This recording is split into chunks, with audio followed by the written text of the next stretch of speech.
everybody, and welcome back to my YouTube channel. Today I am out in the forest with my mother-in-law, Granny Barb from Groundwell Farms, and we are going to be out picking goldenrod and showing you guys how to process it. So from here on out, you're going to be talking to my mother-in-law.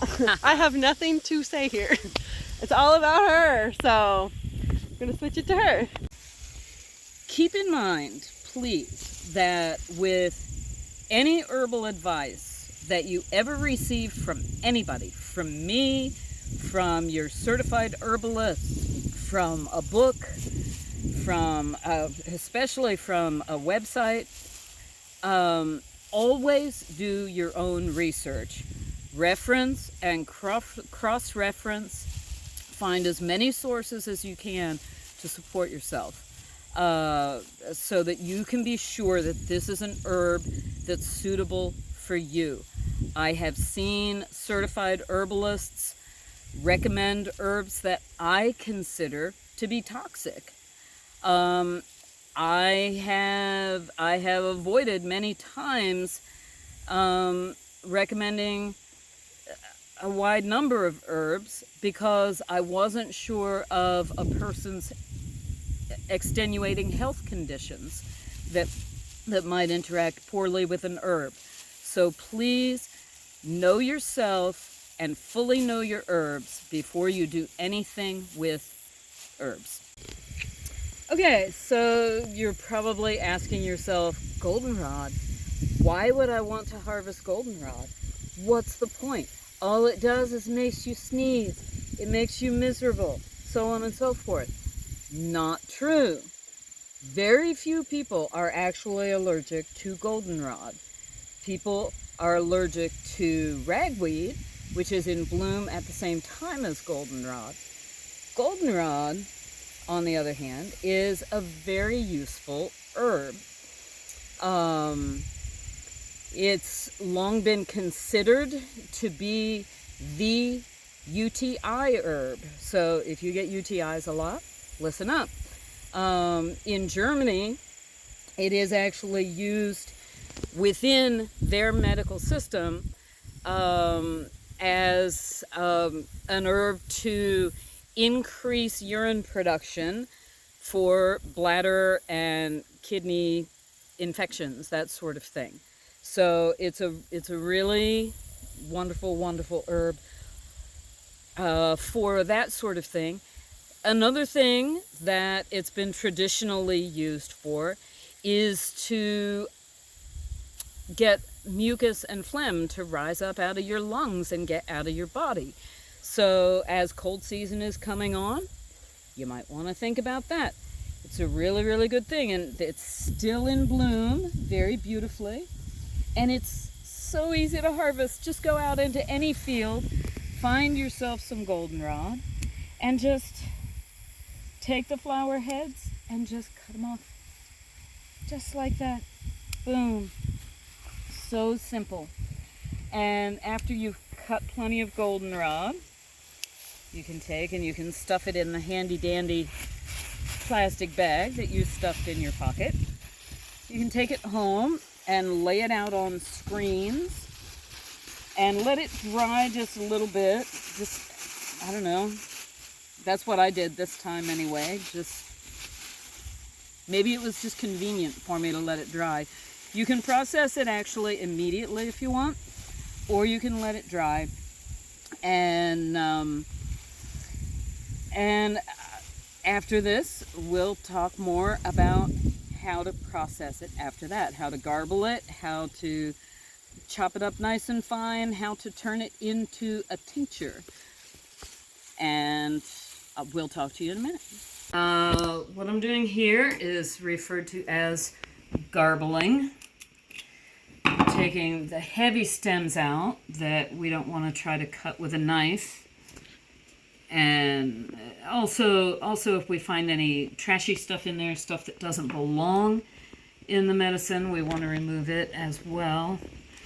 And, you know, it's just one of the steps in making a really high quality goldenrod tincture. And over here, we're chopping up the mass of flowers fairly finely so that the blender will have an easier time with it, because I don't have a super powerful blender. If you have a super powerful blender, you can just put, you know, what you've garbled into the blender and let it do all the work. But I'm just kind of getting it halfway there.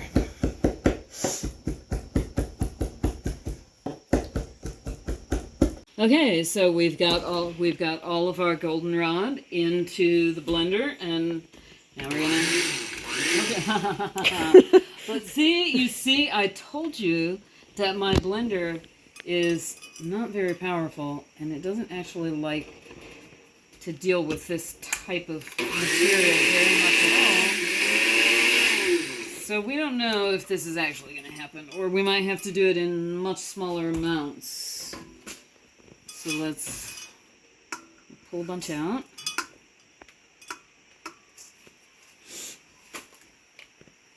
And there we go. It's working its way up. It's working its way up. See? It's going to do good things. Stir it around a little bit. Get some of the really...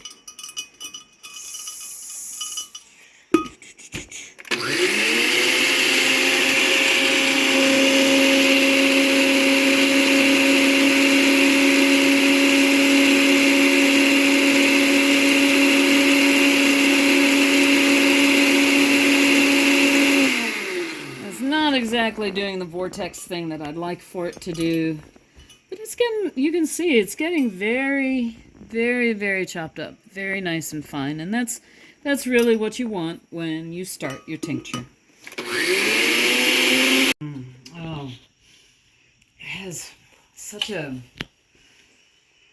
sunny, floral, kind of spicy smell. It's really very nice. Like it.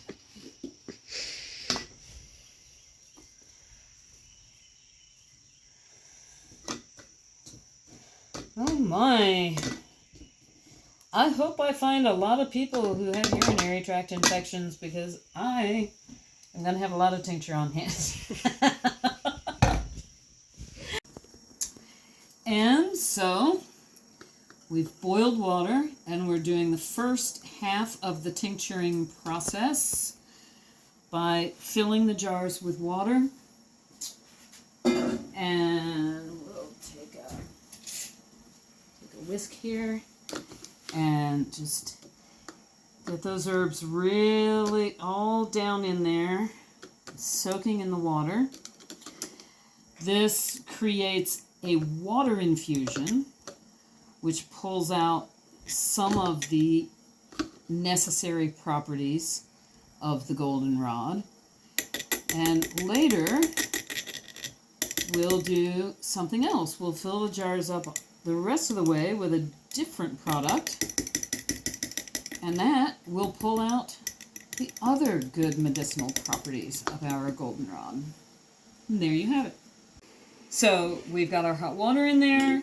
We're going to let these sit until they're cool, and once they cool, we're gonna do one more thing before we allow them to fully steep and get all of the goodness out of that goldenrod. Now it's time for our final ingredient. We've done our water extraction using boiling water on the dried herbs, and now we do the alcohol extraction. And all we do is we just fill the jar up to the tippy top with some nice cheap vodka, and it will begin to do its wondrous work of drawing out all of the rest of the wonderful medicinal qualities of goldenrod. And voila!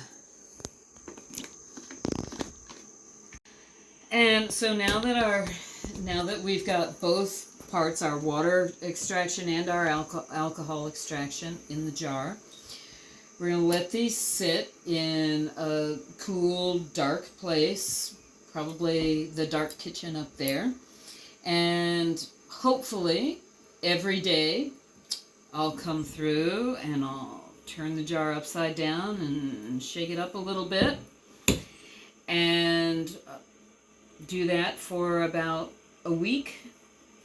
And then it'll be ready to strain all of the vegetable matter out and be put into nice, lovely little eyedropper bottles like this to be used for medicine for anybody who has UTIs and all the other things that goldenrod takes care of.